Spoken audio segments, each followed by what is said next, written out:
La Sociedad Dominica de Medios de Comunicación, Sodomco, presenta A Pensar Más con Rosa María Palacios.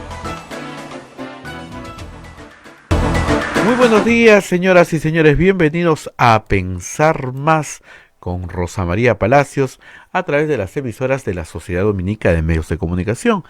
Les contamos que la Sociedad Dominica de Medios de Comunicación está integrada por Radio Santa Rosa en Lima, Radio Santo Domingo en Chimbote, Radio San Martín en Arequipa, Radio Veritas Cusco, Radio Cepagua Ucayali, Radio Quillabamba en La Convención y Radio Madre de Dios en Puerto Maldonado.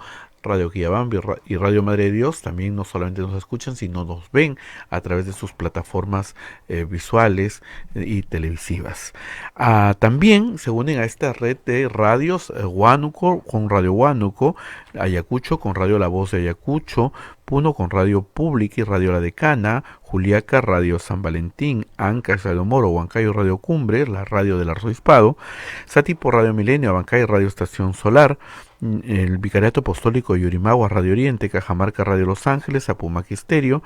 AM Tagua nos pone en podcast en todo el Perú y el mundo, también los aplicativos móviles y la página web de Radio Santa Rosa, www.radiosantarosa.com.pe. Rosa María, empezamos el programa. Muy buenos días, hoy es 26 de agosto del año 2020 y permítenos enviar un saludo cariñoso a todos los adultos mayores, porque hoy día es el Día del Adulto Mayor. Un abrazo para todos. Rosa María, buenos días. Muy buenos días, un abrazo para todos los adultos mayores. Algunos se quejan de que les digan adultos mayores, otros me dicen viejo, me encierran en la casa. No es el mejor día del mundo para ser adulto mayor en el mundo. Como sabemos, son el grupo más vulnerable frente a la pandemia del COVID-19. Y por eso mismo un abrazo más grande a la distancia, esperando que en algún momento podamos darlo de verdad.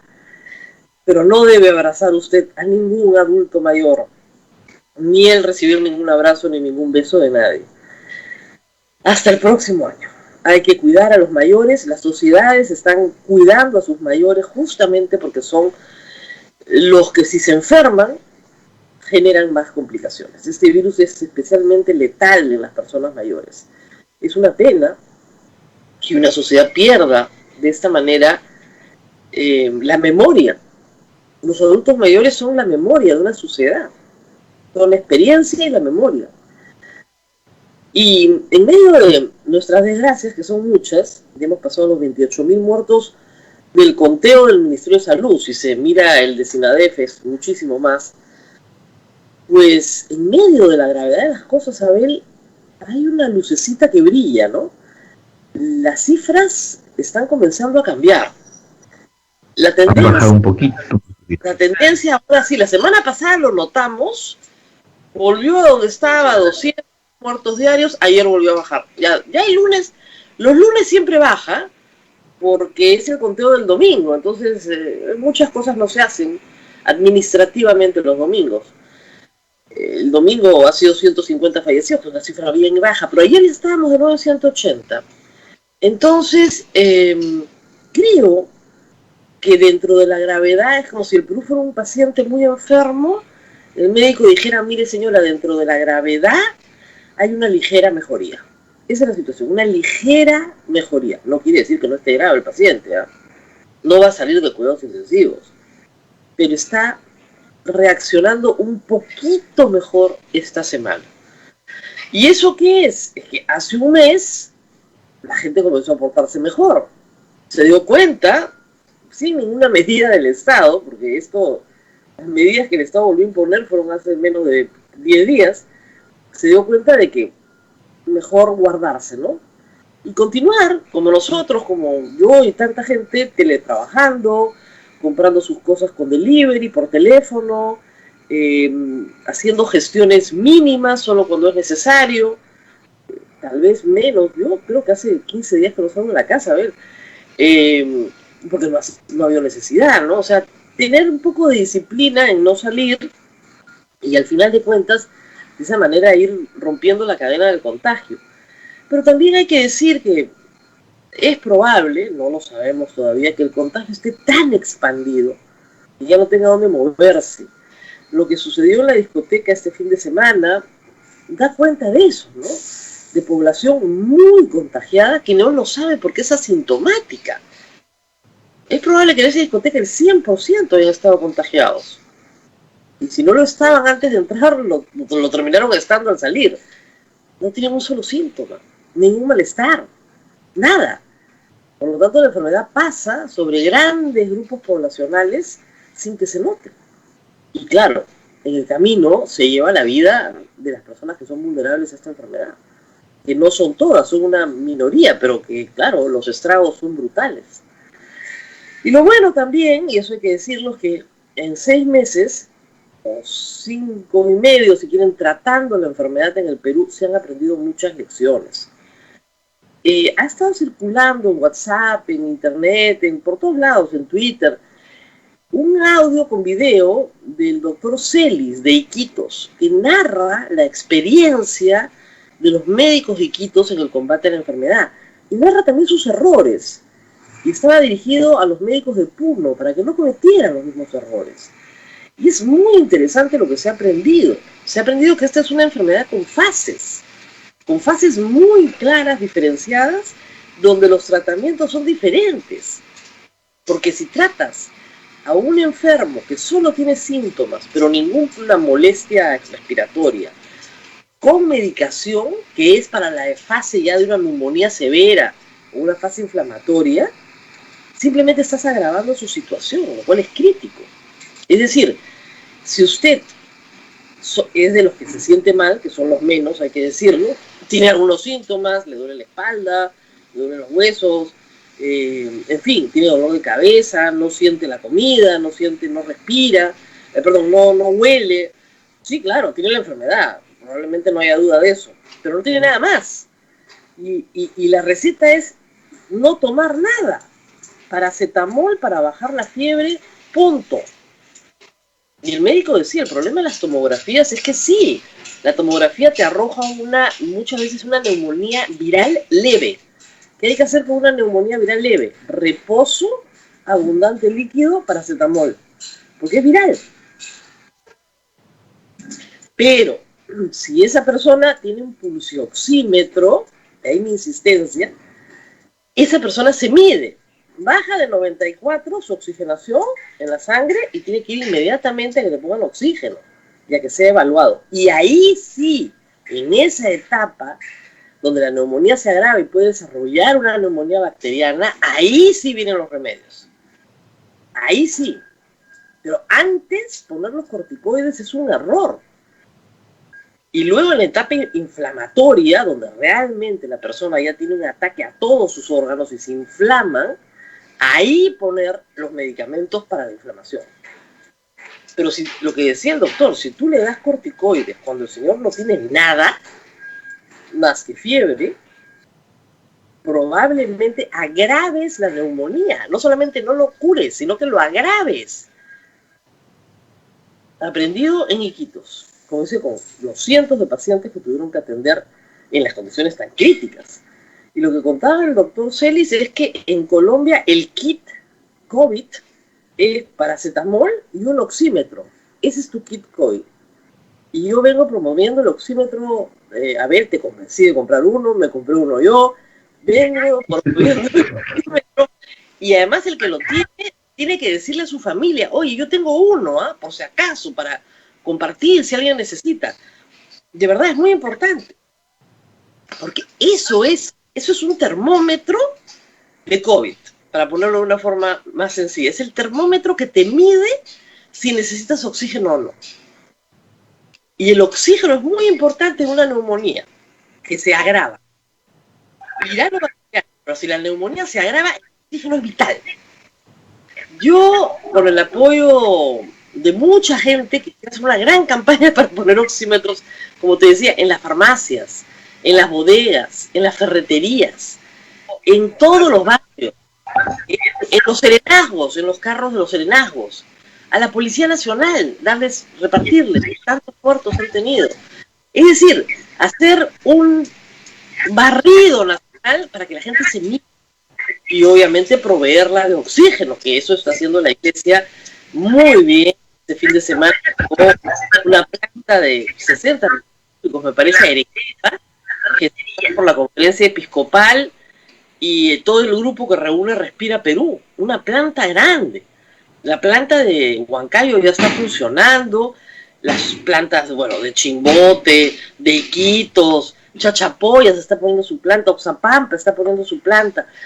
La idea es tener, bueno, Hilo, por supuesto, la idea es tener plantas en todo el Perú. Sean puestas por la empresa privada, sean puestas por las colectas que se están haciendo. En esta semana va a haber una para San Juan del Urigancho, en la cual nosotros también queremos ayudar. Entonces, poner la mayor cantidad de oxígeno disponible para que la gente se mida y reciba su oxígeno.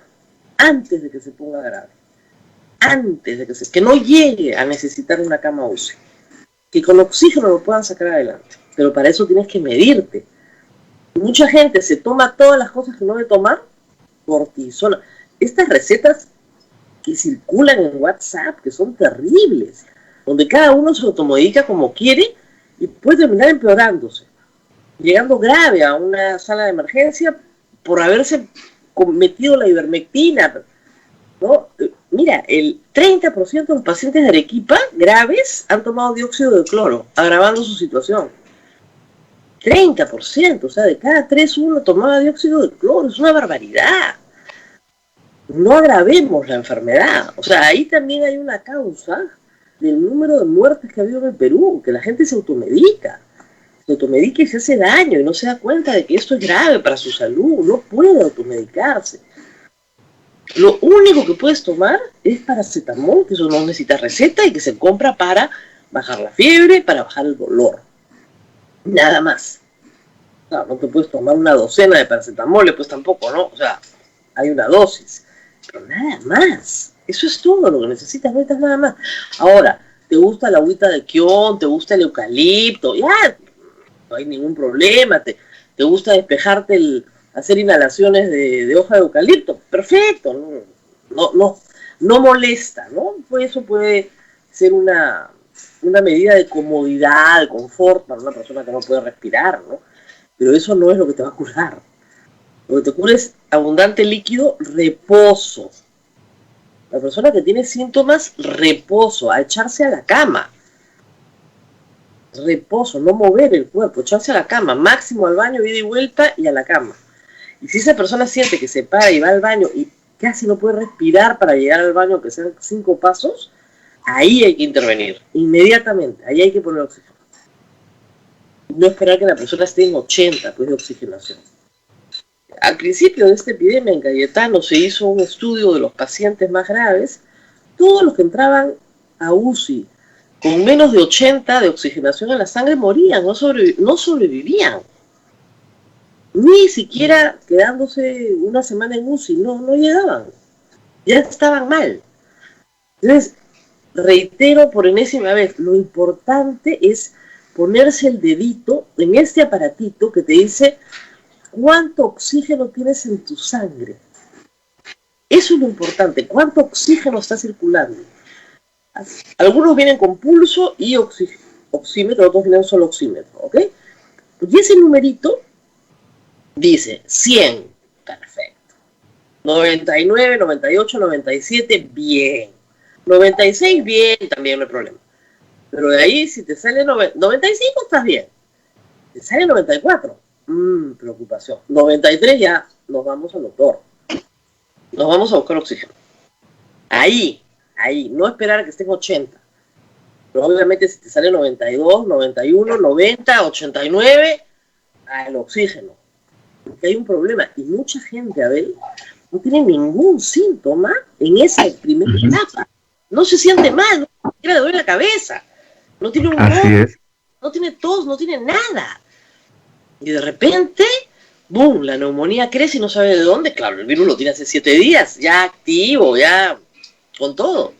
Y cuando la neumonía realmente aparece en su cuerpo, ya no puede respirar, ha pasado 10 días con la enfermedad. Lo más importante es el oxímetro, de verdad. Es como un termómetro. Usted quiere saber cuánta fiebre tiene, se pone un termómetro. Le dice al doctor, tengo 38,5. Ah, ya, tengo 38,5, tengo 39, tengo 40. Ya, esto es lo mismo. Esto es lo mismo. Entonces hay que hacerlo, repetirlo y repetirlo. Bueno, lo que necesitamos Están preguntándonos, Rosa María, más o menos cuánto cuesta, y yo les comento, yo lo he comprado la semana pasada y está entre 150 y 250. Hay de varias marcas, pero como dijo el doctor, mira, esto es un termómetro, no necesitas una cosa muy sofisticada, ¿no? Así que está a la venta y hay en muchos sitios, ¿sabes? En muchos sitios. Yo pensé que solamente eran en unas tiendas, no, hay en muchos sitios. Así que si desea lo puede adquirir con facilidad. Ha habido una importación grande, también ha habido los típicos problemas de la Digemid, ¿no? Tu familia te lo manda por correo, entonces lo retienen porque tienes que tener resolución ministerial, resolución directoral, para un termómetro, por el amor de Dios, den facilidades, ¿no? Pero también han habido importaciones grandes, vienen de China, normalmente con patentes alemanas. El que yo tengo tiene una patente alemana, por lo que he leído, y está hecho en China. Y la verdad es que, como les digo, de todos precios, el mío creo que costó 220 con delivery, ¿ok? Pero, como tú dices, por 150 te consigues uno. Y además, no solo lo usa, entiendan esto bien, es un termómetro, no lo tiene que usar una persona, lo puede usar toda la familia, el barrio entero, ¿ok? La zona, o sea, tú te mide mañana y tarde, toda la familia se mide mañana y tarde, vamos, estamos tranquilos. Y de verdad, tranquiliza. Ya no te tienes que estar tomando pastillas, ivermectina, dióxido de cloro, no tienes que estar tomando nada, porque no necesitas nada. Y no puede, y claro, lo que explica este doctor es que las personas somos humanos, ¿no? Nos desesperamos y creemos que hay una pastilla mágica acá que nos va a curar. Entonces, te dicen ya, bueno, toma unas gotitas de ivermectina un día o 2 días, y la gente se los toma 8 días, pensando que tomando más se va a mejorar, y al contrario, te puedes hacer daño. No se puede automedicar. Como digo, esa receta que te mandan tus amigas por WhatsApp, bótala, no te sirve para nada, no es lo que necesitas. Y mucho menos lo que sea lo más grave es la gente que está tomando corticoides sin tener problemas respiratorios de verdad. Porque ahí sí se agarra. Y lo decía él, nosotros en Iquitos sí lo hicimos, pensando que con eso mejorábamos a los pacientes, hasta que nos dimos cuenta que nos estábamos empeorando. Y lo de Iquitos ha sido suficientemente explosivo para que los médicos nos puedan dar un buen diagnóstico de lo que han visto. Hay que entender también, claro, que es una enfermedad nueva. Todo esto se está haciendo sobre la marcha con los pacientes, o sea, las fases de enfermedad, todo eso recién se sabe ahora. Ok, así que mucho cuidado. Ahora, vamos a hablar del Congreso, Abel, porque no podemos dejar de hablar del Congreso. Ayer... Les han dado un jalón de orejas ayer, ¿eh? Primero, tengo que decir algo. Yo me quedé corta. Yo ayer le dije al público, en mi cálculo, lo había hecho con Augusto Álvarez, 12.300 millones de soles iba a costar lo de la ONP.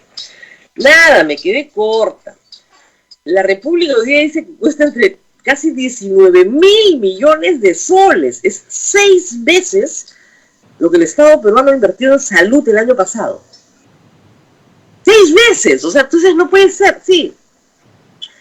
Y en medio de esta discusión aparece el Tribunal Constitucional, que, como tú dices, por unanimidad les han dicho a los congresistas que son una vergüenza pública en varios aspectos, ¿eh?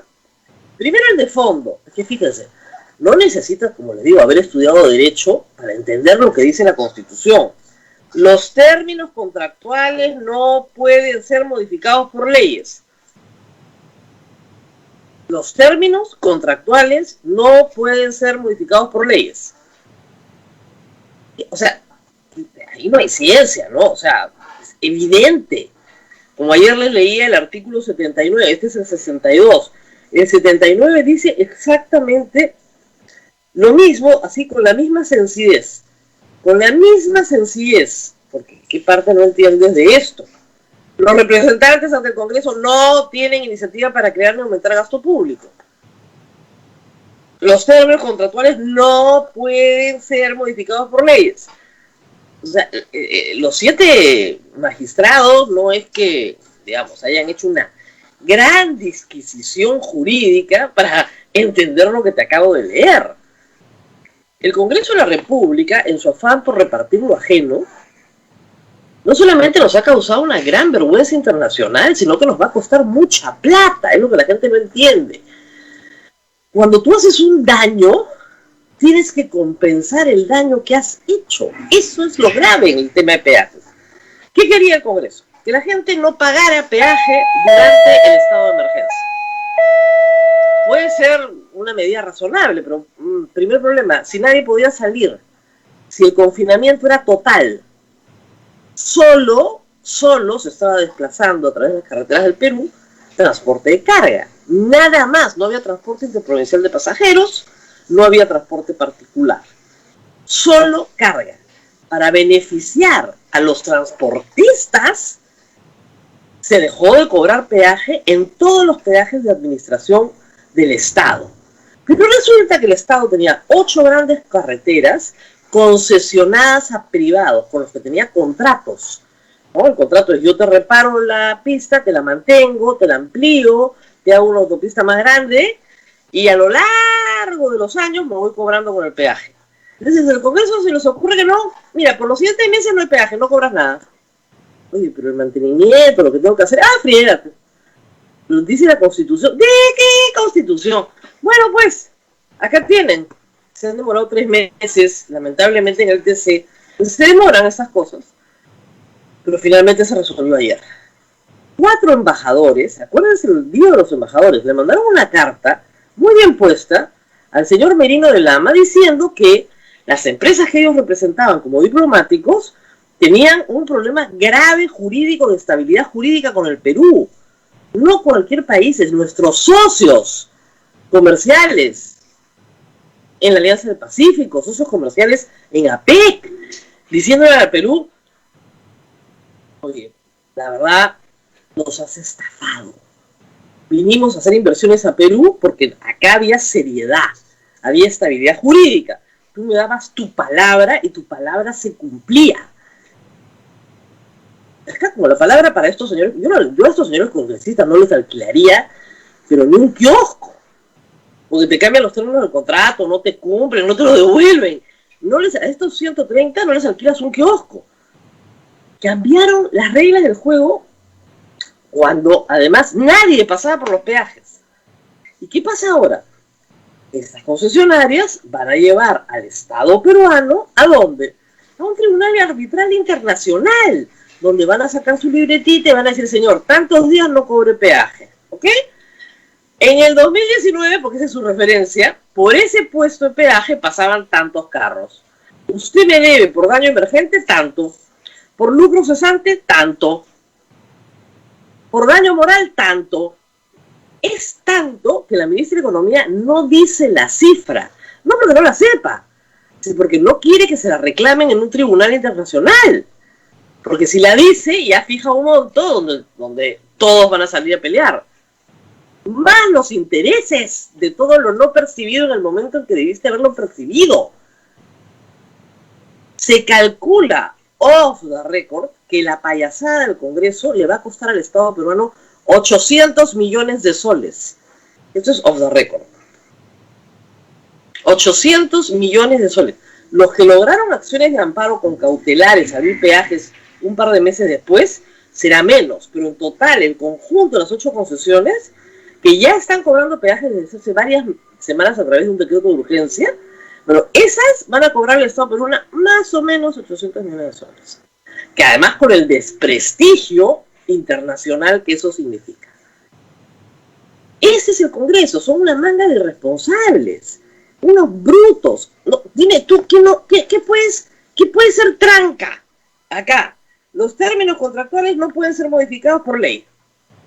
Artículo 62 de la Constitución. Y se los leyeron esa noche, se los explicaron esa noche, de madrugada, aprobaron sin pasar por comisiones una ley y de nuevo la aprobaron por insistencia porque esta ley la observó el Ejecutivo y se los dijo: señores, esto es inconstitucional, esto me cuesta un cerro de plata, no tenemos cómo pagar, estamos en pandemia, es una crisis económica. No nos da la gana real darle el peaje a nuestros amigos transportistas. Ahí tienen pues, ese es el Congreso. Eso es el Congreso, y el problema es que estos son todos caimanes del mismo pozo, Abel.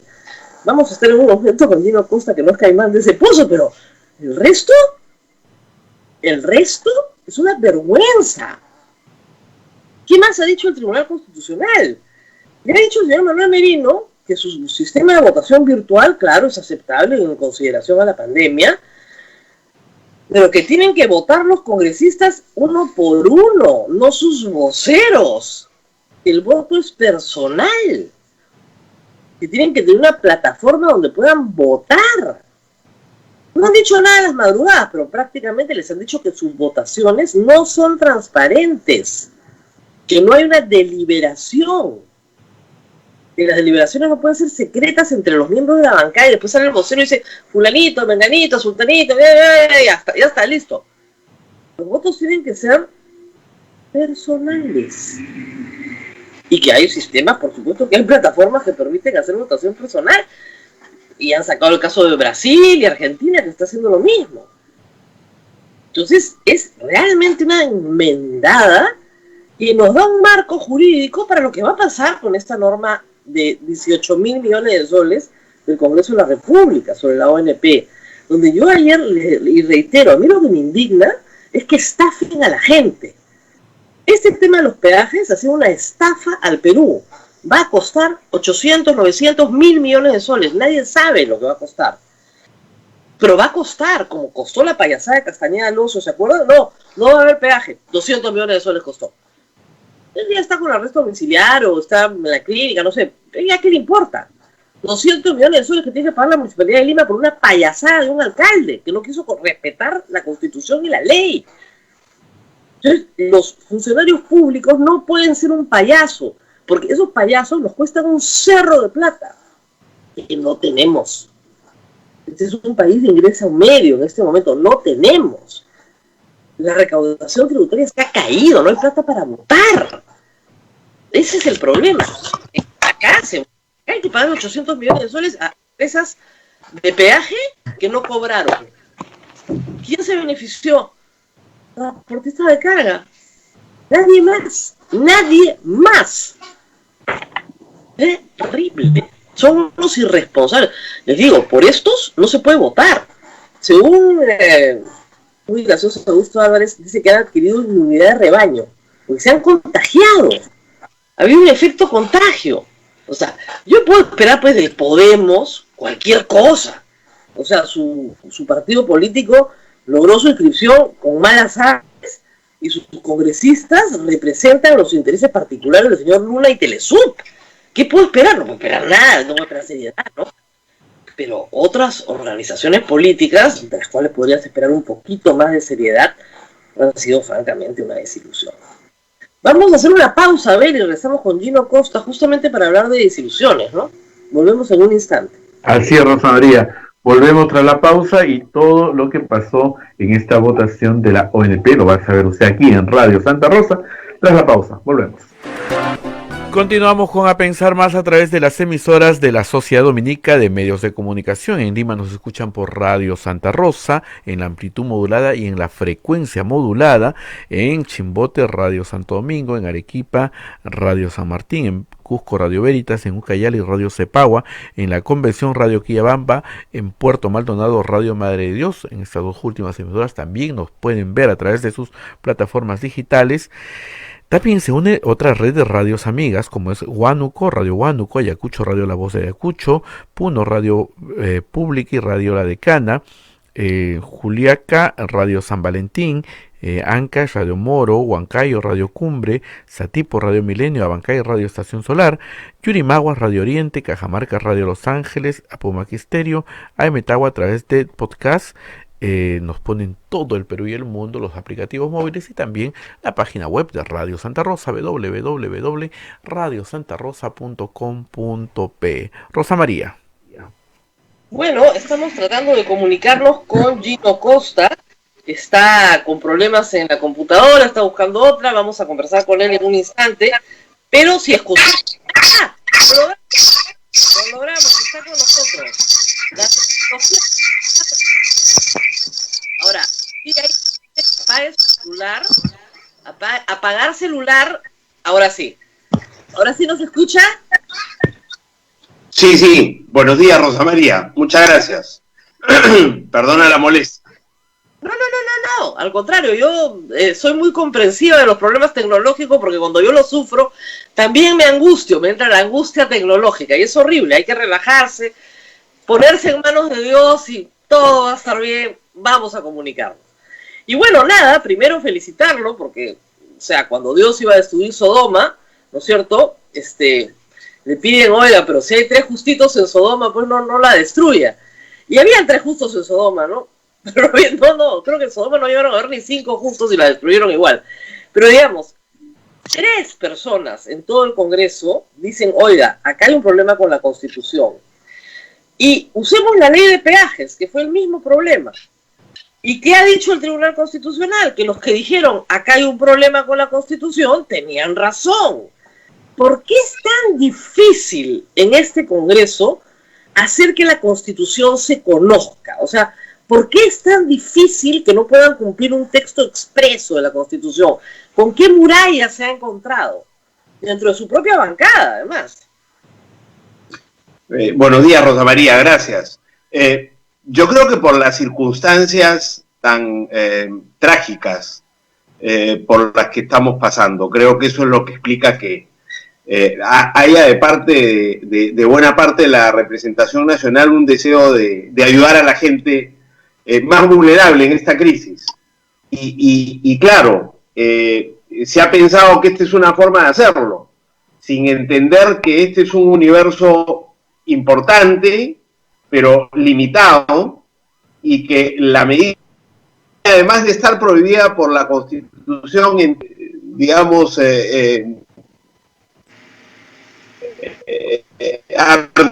artículos diferentes, no solo que estamos impedidos de iniciativa de gas, sino que los fondos previsionales son intangibles, o sea, tú no puedes utilizar los fondos de pensiones públicos de la manera que te dé la gana. La Constitución expresamente lo dice en el artículo 12.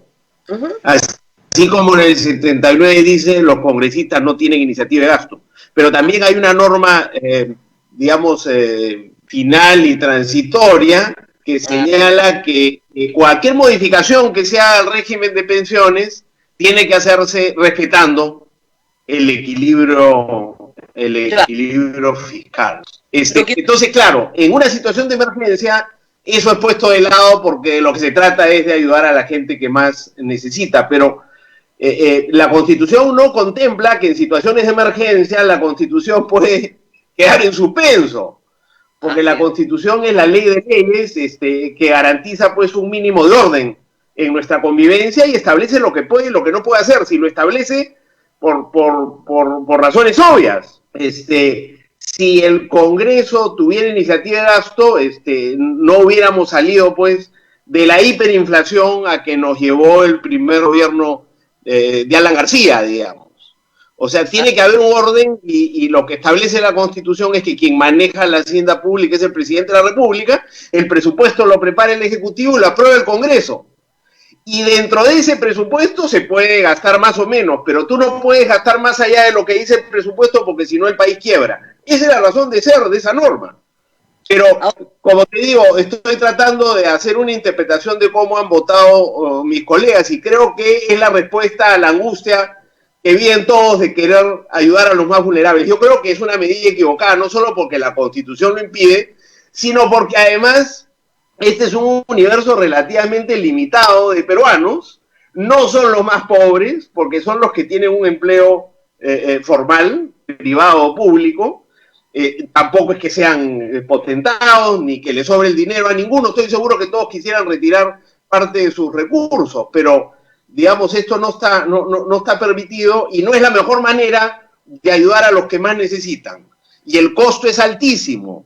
Y al ser altísimo, lo que ocurre es que el daño que se le puede causar a la economía, esto lo hemos vivido ya los que somos un poco mayores y éramos adultos cuando el primer gobierno de Alan García, si tú no respetas esos equilibrios, terminas con una hiperinflación que a quien más golpea es a los más pobres. Y el tiempo para recuperarte de ella son muchos y muchísimos años. No es que tú resuelves una cosa así de un día para otro, ¿no? Claro, ¿qué es lo que va a hacer cualquier persona que está viendo este panorama? O sea, que reacciona económicamente de manera racional. Se viene y si esto lo paga el Estado, va a haber emisión inorgánica, se viene una hiperinflación, vamos a comprar dólares. O sea, no hay forma, pues tienes que refugiarte, ¿no? Por eso yo espero que en el Congreso todavía esto pueda pararse, porque si no vamos a vamos a Alan García primero. Yo lo que veo acá es clarísimo que vamos así disparados por política pública a el primer gobierno de Alan García. Hiperinflación, escasez, desaparición de productos, pero causado por el Congreso, que todos más o menos tienen una edad que les permite recordar lo que fue ese gobierno. De verdad, yo entiendo que hay personas que no tienen formación, y tal vez, como usted dice, haya bondad en su corazón y quieran hacer el bien, pero la gran mayoría de gente en el Congreso ha pasado por una universidad, sabe que esto está muy mal, y es una maldad hacerle creer a la gente que le van a dar algo, cuando no le van a dar nada. Es una maldad horrorosa. Dígame, o sea, ¿no ha podido convencer ni en su propia bancada? Bueno, porque por las razones que te doy, ¿no? Hay gente que cree que, digamos, está convencido de que esta es una forma de ayudar a los más vulnerables, a pesar de que la ONP ha explicado que eso va a hacer un daño tremendo a quienes ya tienen una pensión, a pesar de que el MEF ha dicho que no es una buena idea, a pesar de que los expertos han explicado que esta no es el camino, no es el camino correcto. Hay muchos que sienten que los técnicos y los expertos y los que saben todo se han equivocado mucho. Yo creo que en parte el prestigio de la tecnocracia ha sido seriamente mellado con los escándalos de corrupción. Entonces, estoy tratando de explicar, y eso ha afectado no solo a la clase política, no solo a los empresarios, también a la tecnocracia y a la confianza que había en digamos, el respeto a las reglas económicas. Con la economía, después de Alan García primero, con la economía no se juega. Que decían los técnicos, ellos son los que saben, y creo que han demostrado que sabían, ¿no? No han resuelto todos los problemas del país, todavía hay pobreza, todavía hay grandes desigualdades, pero ciertamente estamos muchísimo mejor, ¿no es cierto?, de lo que estábamos, de lo que hemos estado seguramente, bueno, antes de que comenzara la pandemia, por supuesto, esa es una tragedia, pero la pandemia nos ha encontrado con una economía, con unas ciertas bases de solidez, que estamos destruyendo con este tipo de medidas, ¿no? Entonces, tienes por un lado las elecciones del próximo año, tienes por otro lado la angustia que le genera a un congresista, hombre o mujer, tener que responder, digamos, a la precariedad que todo el mundo vive. Y entonces, la primera fórmula que parece que va a ayudar, tú dices, bueno, yo me comprometo y doy una señal con mi pueblo de que quiero ayudar. Yo puedo en un congresista que no tiene formación. Pero Julio Guzmán es economista. No hay un economista en el Perú, ni de izquierda, ni de derecha, ni liberal, ni conservador, que haya salido a defender esta medida. No hay uno serio, con cierto prestigio académico. Uno. Ni de la Católica, ni de la Pacífico, ni de la San Martín, de ninguna universidad, ni de San Marcos. Nadie ha salido a defender esto. Solo lo defienden los congresistas. Entonces, ¿cómo puede ser que un hombre como Francisco Sagasti se abstenga? O que Carolina Lizarra, que ha sido jueza, abogada, conoce la Constitución, vote a favor. Y que Julio Guzmán, que es economista, no salga. Por eso le digo, yo espero de Luna, bueno, que sea Luna, pero yo espero de los morados que sean otra cosa. Esto es el fin. Esto es el fin. Yo sé que usted es invitado, pero es el fin político de ese partido. No tiene ninguna salvación para el 2021. No garantizan ni lo básico. Mira, Julio Guzmán se ha pronunciado, yo creo, claramente en relación con este asunto, por lo menos en los debates internos que hemos tenido. Él ha dicho que esta no es una buena idea, que no resuelve nada y que causa mucho daño. Pero había al interior, ¿no es cierto?, en la bancada, posiciones tan encontradas por la prioridad que uno le da a la atención de los que más necesitan, creyendo que esta es una medida, y la prioridad que le damos a otros, oye, hay que respetar las normas constitucionales y hay que tener cuidado con las decisiones que tomamos. Entonces, por esa razón... La bancada militantes de Julio Guzmán no respetan la opinión de Julio Guzmán. Los no militantes sí respetan la opinión de Julio Guzmán, sus militantes no lo respetan nada. Mira, las opiniones eran tan encontradas que lo que decidió la bancada es que cada uno votara según su conciencia.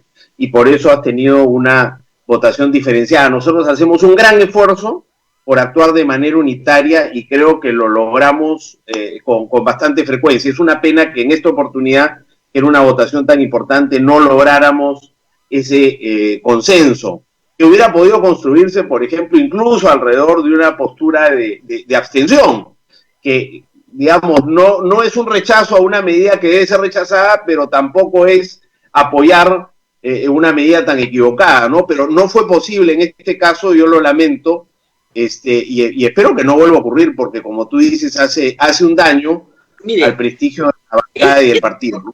Es como el voto de Marta Chávez. Marta Chávez, ¿por qué vota a favor? ¿Porque le parezca una buena medida? No, para agudizar las contradicciones, para quebrarlo todo. O sea, estamos en plan, ya, pensamiento guía camarada Gonzalo, agudicemos las contradicciones. El problema de algunos que han votado esta barbaridad es ese. Pero ahora, hablemos de la norma de peajes. En la de peajes ustedes se abstuvieron. Nos abstuvimos todos, sí.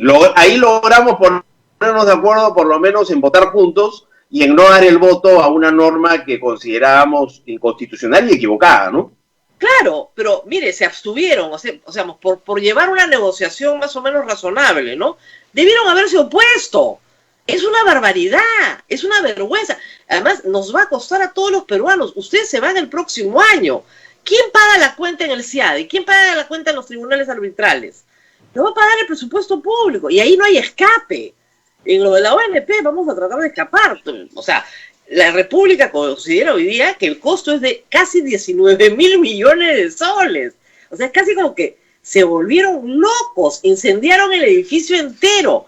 Bueno, los errores del Congreso cuestan mucha plata. ¿Y qué hacemos después? O sea, ¿no cree que debería haber una sanción para los congresistas por hacer estas barbaridades? Claro, el MEFA da una cifra que son 13.000 millones y algo más, y hoy día la República da una de 19.000 que coincide con el estimado de Alfredo Torne, por ejemplo, lo estaba leyendo hace un momento. Si es 13, son 2 bonos universales para 8 millones y medio de familias peruanas, de 760 soles. Y si son 19, son 3 bonos universales. Y hemos tenido solo uno y va a comenzar el segundo. Quizá eso hubiera sido una manera mucho más racional, ¿no es cierto?, de gastar esos recursos. Pero es evidente que el Estado peruano no tiene plata para repartir 5 bonos. O sea, no hay plata, no hay de dónde. Tendríamos que endeudarnos o emitir inorgánicamente y generar inflación. La única forma de pagar eso es con inflación. Y el BCR no lo va a permitir, porque tiene la lógica, obviamente, de mantener las cuentas bien, de proteger el sol. Entonces, es una barbaridad. Yo, como le reitero, yo entiendo que algunos congresistas no puedan ni siquiera entender la magnitud del daño. Me pasa con la gente en redes sociales. No entiende qué cosa es 12.000 millones de soles o 19. No entiende la magnitud. No entiende, tienes que decirle, mira, esto es 120 hospitales, ¿no? Esto es 15 irrigaciones completas. Este es el tamaño de lo que estás diciendo, ¿no? Pero en el Congreso hay gente que sí sabe. ¿Usted cree que en ninguna bancada alguien conoce los números? ¿Hay un problema matemático? ¿Por qué? Ya no le voy a dar más duro con la bancada morada, la desilusión es absoluta ya. Pero las otras bancadas, ¿no ha encontrado usted un pequeño aliado, alguien que le diga, en otra bancada, cualquiera que ésta sea, sí, Gino, tienes razón, o sea, esto es inconstitucional, está claro, o no ha encontrado a nadie? Solo. Mira, digamos, parte de la bancada morada ha expresado su desacuerdo, sea votando en contra o absteniéndose. Eso incluye a Francisco Sagasti y a José Núñez, que votó en contra de la iniciativa en la Comisión de Economía, y y luego tú tienes la abstención también de Fuerza Popular, la mayoría de los votos de Fuerza Popular, y tienes las abstenciones de Rocío Silva Santisteban y de Mirta Vázquez, que me han, digamos, sorprendido favorablemente. Es verdad que son pocos votos, pero, digamos, ese es el cuadro, ¿no? Lo que pasa es que la gravedad de la crisis es de tal naturaleza, y el deseo de los congresistas de ayudar a paliar los efectos de la crisis en la gente, que una vez que se identifica una manera de hacerlo, aunque sea equivocada, claro, se insiste en esa medida, ¿no? Quizá, yo creo, Rosa María, también por digamos, tratando de pensar a futuro en los meses que quedan, yo insisto en la necesidad de un diálogo más directo, de tipo político, porque hay diálogo pues en las comisiones del Congreso, pero necesitamos un diálogo al más alto nivel de las bancadas y del Congreso por un lado y el Ejecutivo por el otro, para conversar de estas cosas. Porque la sensación que hay también, la sensación que hay en el Congreso, en muchas bancadas, es, oye, de cara al drama que viven las familias peruanas, todas las iniciativas las toma el Ejecutivo. Y nosotros nos quedamos atados de mano. Lo que pasa es que entonces hay que ser realista porque tenemos elecciones el próximo año, entonces el Congreso también está buscando un protagonismo, pero si todas las buenas ideas las plasma en iniciativas legales el Ejecutivo, genera una situación como esta en la cual el Legislativo termina optando por decisiones que no ayudan, como el retiro de los fondos de las AFPs o ahora el retiro de fondos de la ONP. Un diálogo permitiría, creo yo, identificar primero asuntos en los cuales no hay acuerdo, tratar de congelar esas diferencias y trabajar donde sí lo existe y poder ordenar mejor la agenda legislativa y los pesos relativos de cada quien en esa agenda. ¿Qué diálogo puedes tener con un gabinete censurado? ¿Pero qué diálogo puedes tener con una ministra que va a ser interpelada y probablemente censurada? O sea, el Congreso quiere dialogar con la ametralladora en la mano. Dispara, mata. Sí, vamos a dialogar. Es una conducta infantil, absolutamente inmadura, irresponsable. Y con eso no se puede dialogar. Tú tienes que pedirle al niño que crezca para poder dialogar. Es imposible dialogar con alguien que quiere gastar 19.000 millones de soles con un artículo expreso de la Constitución que se lo prohíbe. Los representantes al Congreso no tienen iniciativa para crear ni aumentar gasto público. No tienes que haber estudiado Derecho para entender esto. Es facilísimo de entender. Entonces, ¿qué diálogo puede haber? Yo puedo dialogar contigo sobre la base de tus competencias. ¿Qué te toca hacer a ti y qué me toca hacer a mí? Pero si tú decides que vas a hacer lo que me toca hacer a mí, ¿ya por qué diálogo va a haber? O sea, yo de verdad eso del diálogo no lo entiendo. Es que precisamente creo que porque la situación es muy delicada y las relaciones entre los poderes son muy malas, es que la única manera de salir de esto, creo yo, es con un poco de sensatez y racionalidad. Y eso solo lo puedes buscar a través de un diálogo cara a cara, ¿no es cierto?, a puertas cerradas, sin negociar nada bajo la mesa, pero con los números sobre la mesa y tratando de llegar a, digamos, no veo otro camino, que vamos a seguir en este tipo de iniciativas, digamos, sin financiamiento, sin sustento técnico. El Ejecutivo las observará y esto se irá finalmente, se insistirá y se irá al Tribunal Constitucional. Donde los peruanos vamos a ganar, o sea, no digo los peruanos, porque esto es una amenaza a la estabilidad económica del Perú y a las expectativas legítimas de personas que quieren cobrar algo. Los peruanos vamos a ganar en el Tribunal Constitucional, ya ganamos ayer. Ahora, ha dicho algo adicional el Tribunal Constitucional, le ha dicho al señor Merino que su sistema de votación es irregular, poco transparente e irregular, y que los votos tienen que hacerse personalmente. ¿Qué piensa de esto? De esta resolución. Yo estoy de acuerdo, porque es una resolución, es interesante, dicen, es la primera vez que el Congreso legisla en el marco de la emergencia y a través de medios virtuales. Entonces vamos a pronunciarnos no solo sobre los peajes, sino sobre la manera como está trabajando el Congreso. Y dice que el Congreso tiene que demostrar la mayor, digamos, deliberación posible para adoptar las normas. No entra en detalles, pero, por ejemplo, esa es una crítica indirecta a que se exonere de trámite comisiones muchos de los proyectos que terminan llegando al Pleno. Creo que también la llamada a la mayor transparencia tiene que ver con la necesidad de que el Congreso deje de aprobar normas como esta y discutirlas en la noche o en la madrugada. El otro día no hemos estado tan mal porque ha sido a la 1 de la mañana, pero a la 1 de la mañana el país duerme. Y entonces es importante que estas cosas puedan tener lugar cuando está la prensa, cuando hay gente que está viendo la televisión, cuando, digamos, la opinión pública y los medios y las personas más interesadas en estos temas están al tanto de las discusiones, de los debates y las decisiones que se adoptan. Entonces me parece en ese sentido una decisión muy interesante la del tribunal, y además específicamente dice, oye, el voto tiene que ser individual, que no puede ser que el portavoz dice que tales miembros de su bancada votan de tal manera. En nuestra bancada, yo no tengo ninguna duda, hay una deliberación a través del chat, por supuesto, y a través del sistema informático, y mi voto siempre ha sido respetado.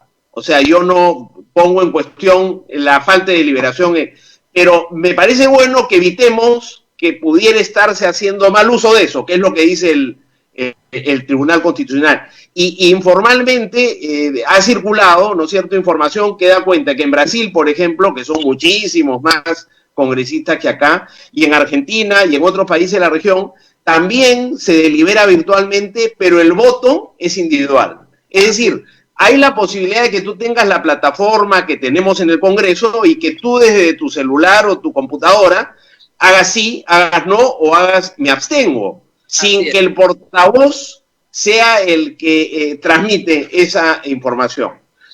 Ojalá que eso se pueda poner en práctica pronto. Pero no es solo cómo se ejerce el voto, sino la necesidad de tener la mayor deliberación y la mayor transparencia sobre esa deliberación. O sea que yo espero que esas reuniones de madrugada queden a la historia, ¿no? Las pijamadas Merino, porque además todo el Congreso está en pijama, está en su casa, ¿no? Mientras por ejemplo, dejaron sentado a un gabinete entero toda la noche. Se suponía que estaban muy interesados en darle la palabra a la doctora Macetti y se la dieron a las 4 de la mañana, y a la señora Tony Alba a las 4:30 de la mañana. O sea, ese es el maltrato del Congreso. El Congreso se siente muy ofendido con el Ejecutivo, pero viven maltratando a las ministras. Maltratando, o sea, no las trata bien, las trata pésimo. Entonces tampoco que se hagan los ofendidos después de haber hecho esa barbaridad. El problema acá, congresista, es que este Congreso, y usted es miembro de la comisión, por eso me preocupa, tiene que elegir un tribunal constitucional. Y claro, tiene que elegir un tribunal constitucional el señor Luna, ¿no es cierto?, que tiene procesos penales y que quiere, obviamente, un tribunal constitucional donde él presente una acción de amparo para reabrir Telesur.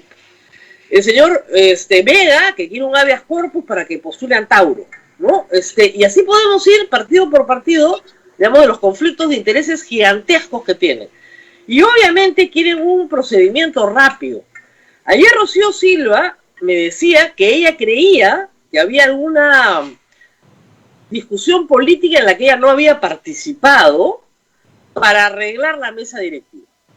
¿Le pasa lo mismo a usted en esa comisión de elección de miembros del Tribunal Constitucional?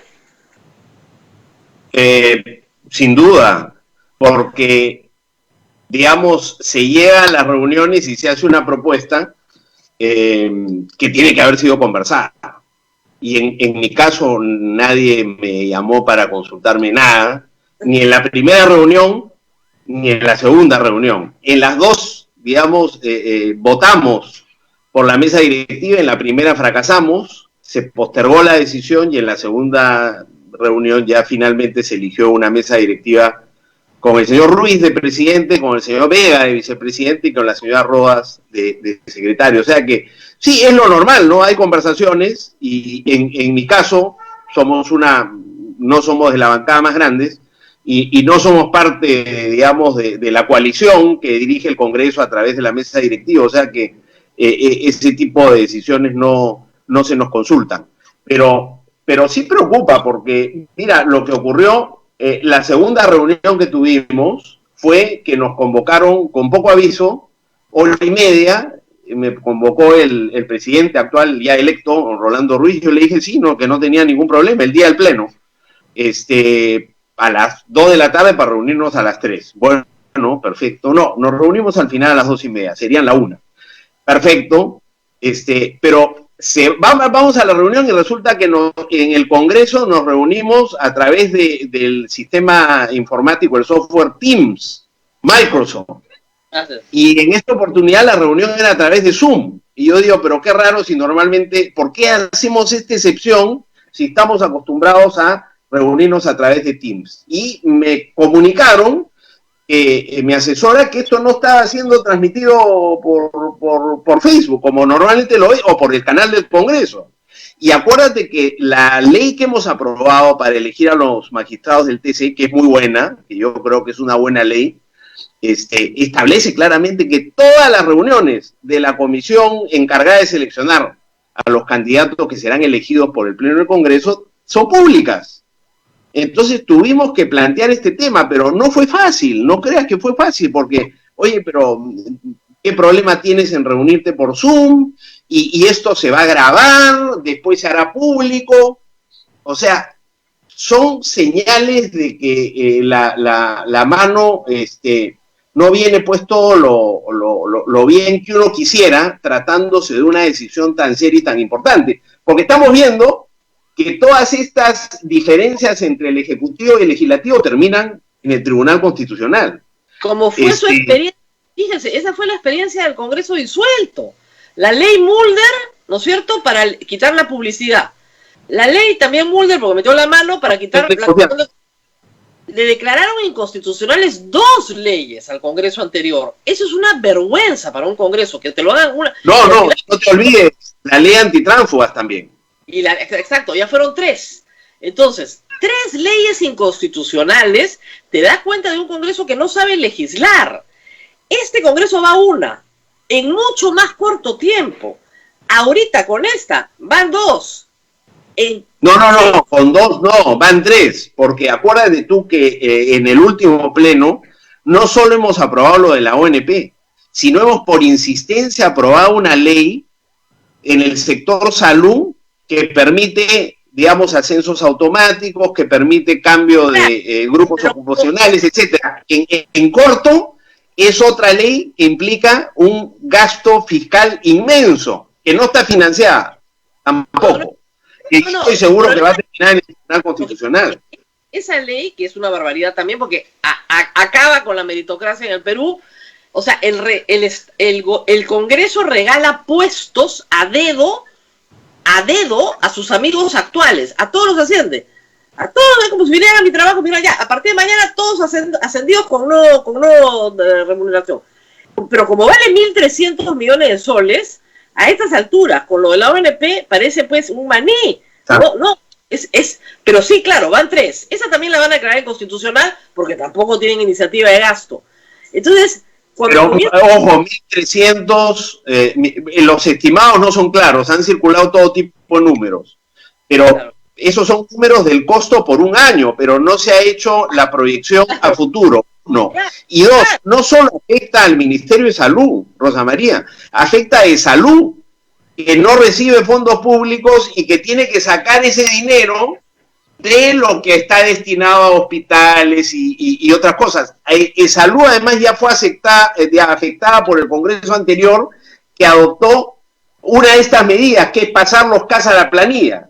Sí. Y acuérdate, ese debate ya lo tuvimos. Primero dijimos, eso va a ser muy costoso y Salud no tiene el dinero, vamos a tener que sacrificar infraestructura, equipamientos, tecnología, etcétera. Lo hicimos igual.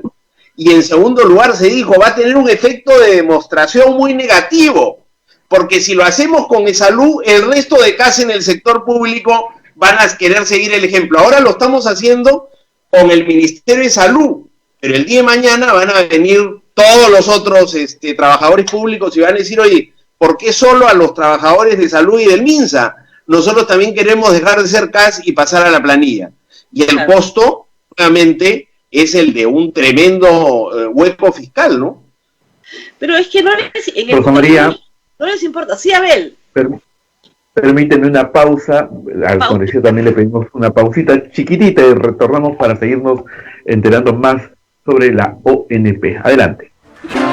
Continuamos con A Pensar Más a través de las emisoras de la Sociedad Dominica de Medios de Comunicación. Estamos nuevamente con Rosa María Palacios y con el congresista Gino Costa. Adelante, Rosa María. Efectivamente, estábamos hablando de todos estos problemas y de el próximo Tribunal Constitucional. ¿Qué fechas tienen? Ayer Rocío Silva Santisteban todavía me dijo, no, tranquilas, tenemos que aprobar el reglamento, luego aprobar el reglamento sobre el concurso.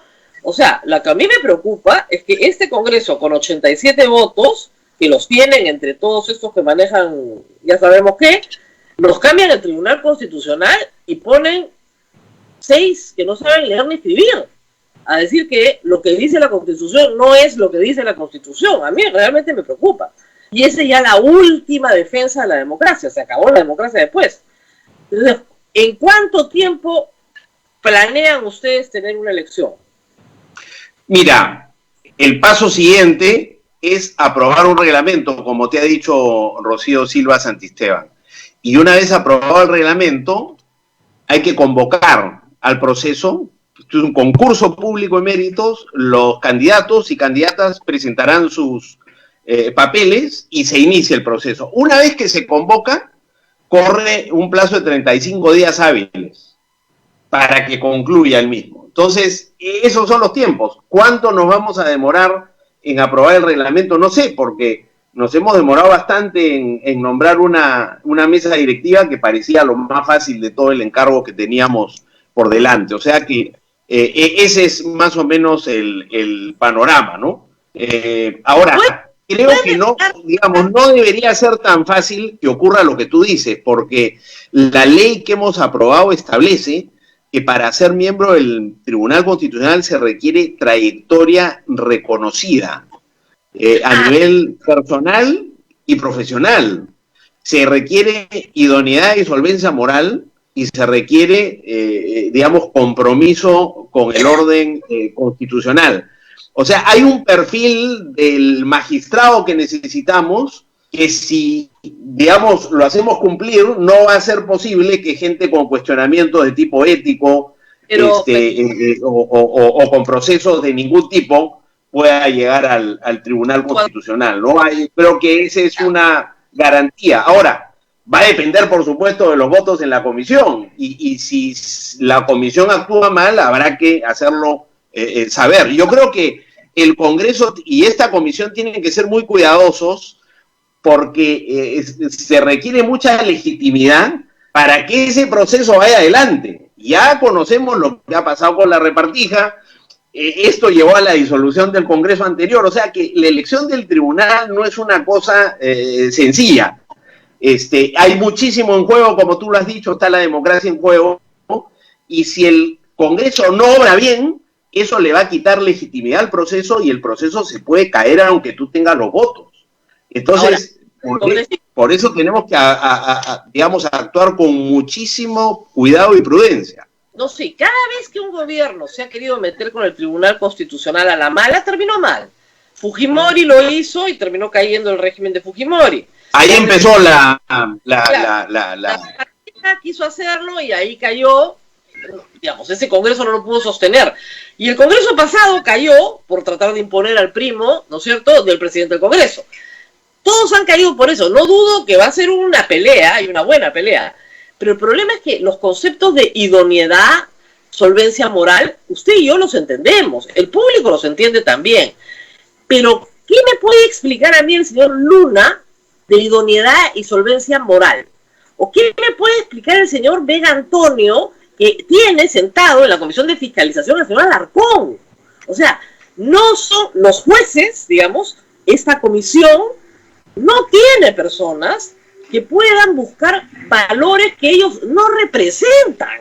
¿Por qué están en esa comisión? ¿Por qué está el señor Luna? ¿Por qué está el señor Vega Antonio? Porque están buscando intereses particulares. comprometer los votos de sus candidatos. Ese es el problema más serio. Entonces usted puede tener el reglamento más lindo del mundo, la ley preciosa, el prestigio. ¿Qué entiende el señor Luna por prestigio? A ver, quiere resucitar Telesup. Él cree que Telesup es prestigiosa. ¿Qué entiende el señor Luna por prestigio? No se puede trabajar en esas condiciones. Tiene que haber un piso común. ¿Cómo van a hacer eso? La ley establece garantías para evitar, digamos, que no se respete ese perfil de magistrado. Y esas garantías son las garantías de transparencia y de publicidad. Ya. Por eso es tan grave lo que te decía, que el otro día han intentado tener una reunión sin que fuera pública. Porque sientas un precedente y más adelante vas a querer evitar esa publicidad. Si nosotros actuamos de manera pública y de manera transparente, digamos, no solo va a ser una decisión. Claro, el voto está en manos de los 9 miembros de la comisión especial y después en el pleno. Pero la opinión pública va a estar al tanto del proceso. Pero y por lo tanto, congresista, la opinión pública no se puede movilizar. O sea, en la repartija los jóvenes salieron a las calles. El día que cayó el Congreso, el pueblo estaba en la calle. Hoy no podemos movilizarnos. Estamos atados de... Por eso es que este Congreso hace todas las barbaridades que hace. Si el pueblo pudiera movilizarse, no estarían haciendo las barbaridades que están haciendo.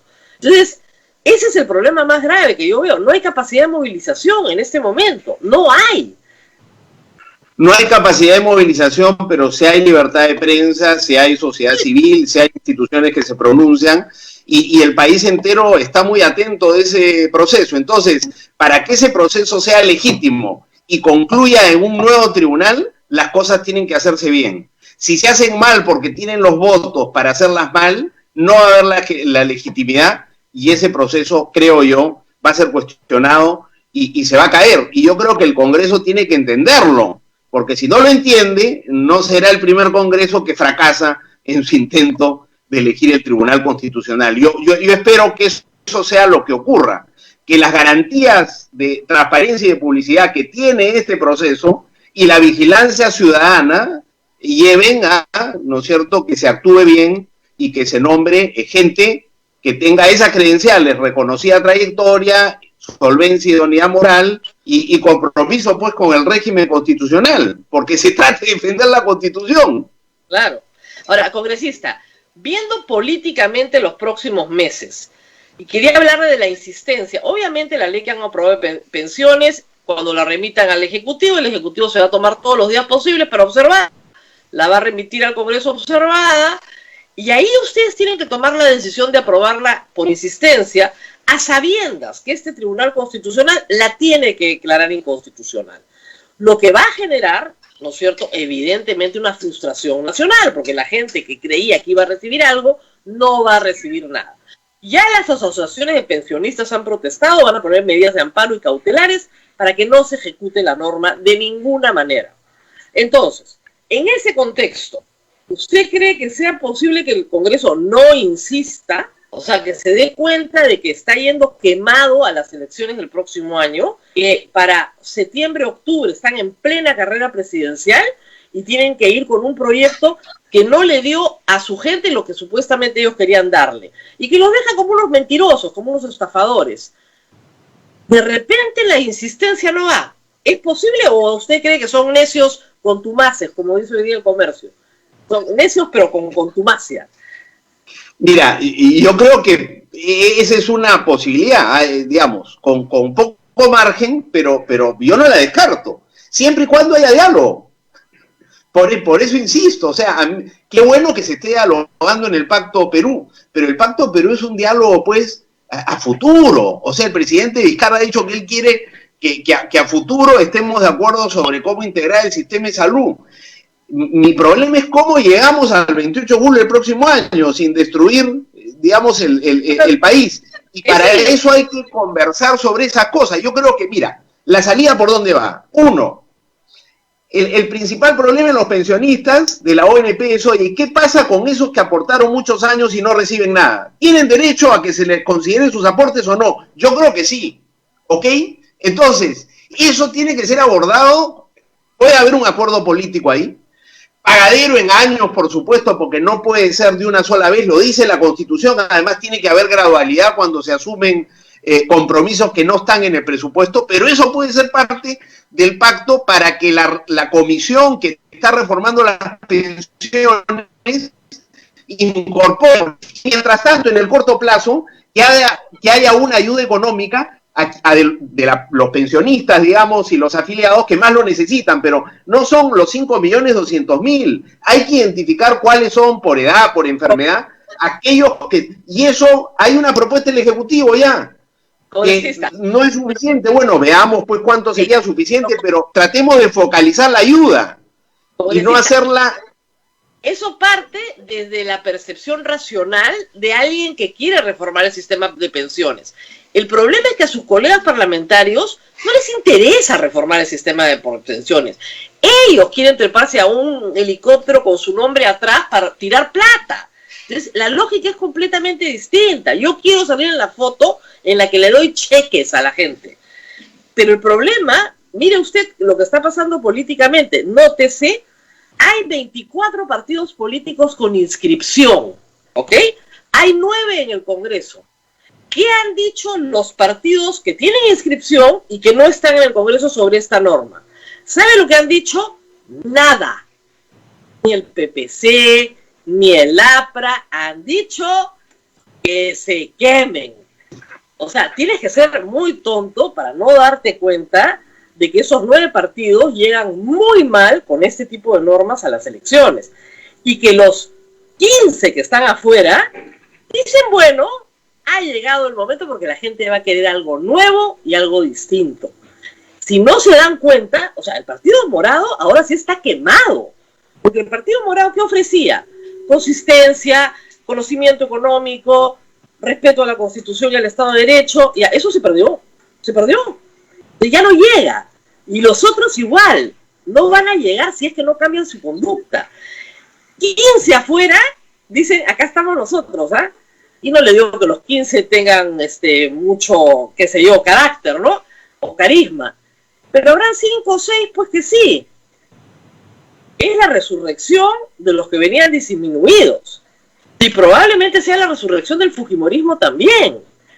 Que en medio de todo, salvo Marta Chávez, que está agudizando las contradicciones, quieren ser serios y distinguirse así de los otros. Entonces, vienen muy complicadas las cosas para la democracia, muy complicadas, pero por culpa de este Congreso. ¿No se dan cuenta de lo que pasa afuera? No coincido contigo en la descalificación del Partido Morado y su bancada, porque yo creo que hemos venido actuando responsablemente y hemos venido haciendo esfuerzos de que las diferencias que hay dentro de la bancada, que son naturales en un partido democrático, se procesen adecuadamente y en la medida de lo posible votemos juntos.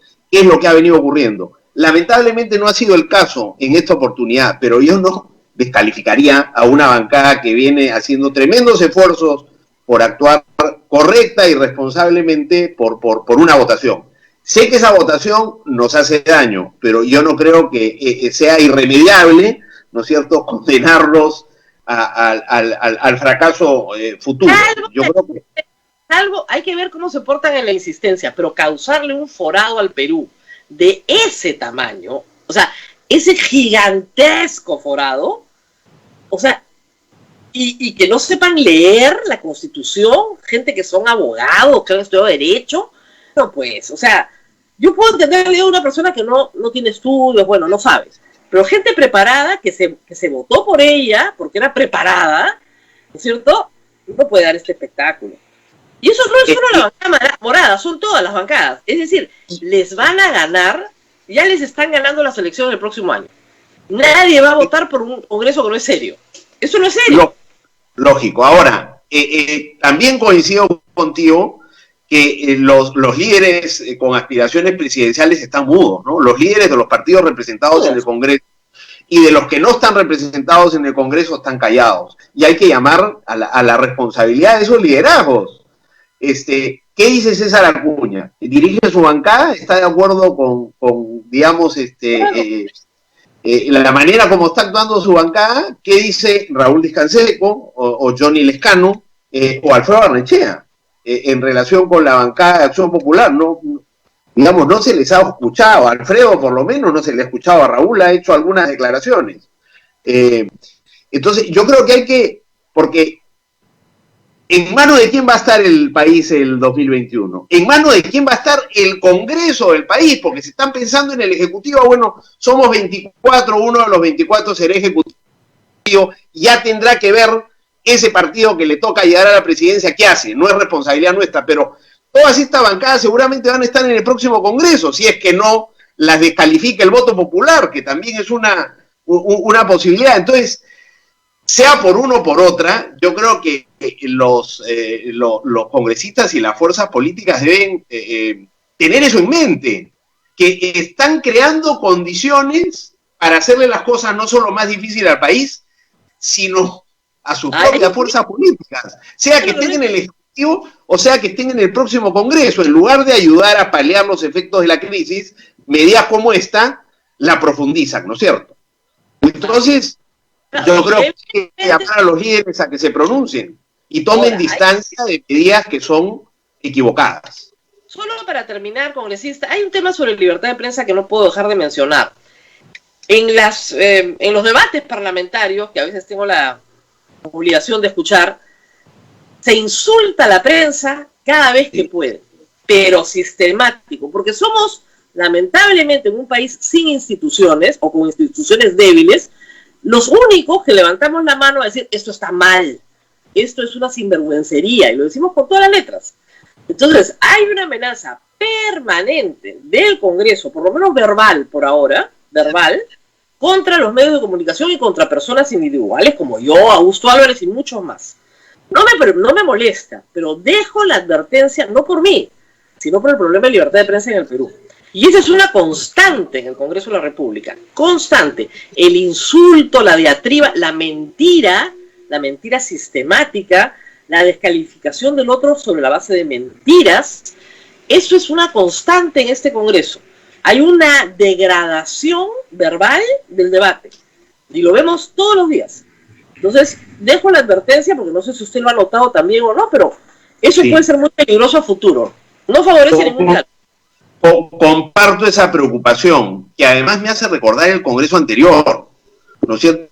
Con frases como esta, la prensa mermelera, que en el Congreso anterior, que tuvo por supuesto más tiempo, se tradujo también en iniciativas como la ley Mulder de publicidad estatal y otras iniciativas, ahí la de Úrsula Letona y la congresista arequipeña de origen puneño, Aramayo, ¿no es cierto? ¿Te acuerdas tú? Entre otras, por mencionar las que más se recuerdan. En este Congreso todavía no ha habido eso, y ojalá que no lo haya. Pero es verdad que preocupa el discurso de muchos congresistas que acusan, digamos, a los medios de no reflejar la voluntad popular. La voluntad popular solo está en los votos de los congresistas, pero no en lo que opinan los medios de comunicación, la sociedad civil. Y en una democracia tan importante como los votos en el Congreso es el rol que juegan los medios de comunicación y la sociedad con sus distintas expresiones. Y ser democrático es respetar y alentar ese intercambio de opinión. Es lo que hace la sentencia del Tribunal Constitucional, ¿no es cierto? Las normas tienen que ser debidamente deliberadas. Es decir, la deliberación no es solo para que escuchen los 130 congresistas, sino que es una deliberación de cara al país, para que el país también haga sus aportes en ese debate que tiene lugar en el Congreso. Por eso los debates y las aprobaciones de la ley no pueden ser pues a la 1 de la mañana, a las 3 o a las 5 de la mañana. Tienen que ser de cara al país. ¿Por qué? Porque en una democracia no solo son los congresistas los que hacen las normas, sino las hacemos, ¿no es cierto?, con la participación de la sociedad toda. Entonces sí me preocupa esta insistencia en descalificar a los medios como si fueran agentes de grupos de interés muy poderosos, los grandes grupos económicos, de espaldas, ¿no es cierto?, a lo que siente el pueblo peruano, ¿no? Hay que estar, digamos, muy atentos y vigilantes para impedir que ese discurso se traduzca en iniciativas que pretendan coartar la libertad de expresión en el Perú. Y finalmente, hablando de la sociedad, han conseguido un economista serio, con prestigio académico, que haya dicho que esta norma de repartir plata en la ONP es una buena idea? Uno en todo el Perú. No que yo sepa. Cero. No que yo sepa. Así como los líderes están callados, los economistas miran esto con los ojos así, dicen esto es impagable. Y claro, lo reitero, los líderes políticos y los otros partidos están mudos. Mudos. ¿Por qué? Porque esto es una metida de pata garrafal. Todavía quieren ver cómo se desarrolla, ¿no es cierto? Pero cuando se dé cuenta de la población que la han estafado, esa reacción iracunda no la va a soportar ninguno de los 9 partidos. Por eso es que no aparecen. Si fuera una medida exitosa, estarían todos arranchándose la norma, ¿no? Para tomarse la foto. No lo es. Muy bien, congresista. Ahora, por mencionar de que además de que no hay economistas serios o no serios en realidad, yo no he escuchado a ningún economista opinar a favor, pero sí he visto un pronunciamiento ayer de diversas denominaciones religiosas en el país en contra de esta decisión. Me ha llamado la atención porque hubiera pensado que a lo mejor había de parte de las organizaciones religiosas que están en estrecho contacto con la gente un sentimiento parecido al que hay en el Congreso de que, bueno, si hay recursos acá y esos recursos pueden ayudar a la gente, entonces es una buena decisión, más allá de su tecnicismo, pero la cuestionan frontalmente. Eso es también, eso es una cosa interesante en un país tan... Todas las asociaciones están en contra. Todos los sindicatos, la CGTP está en contra.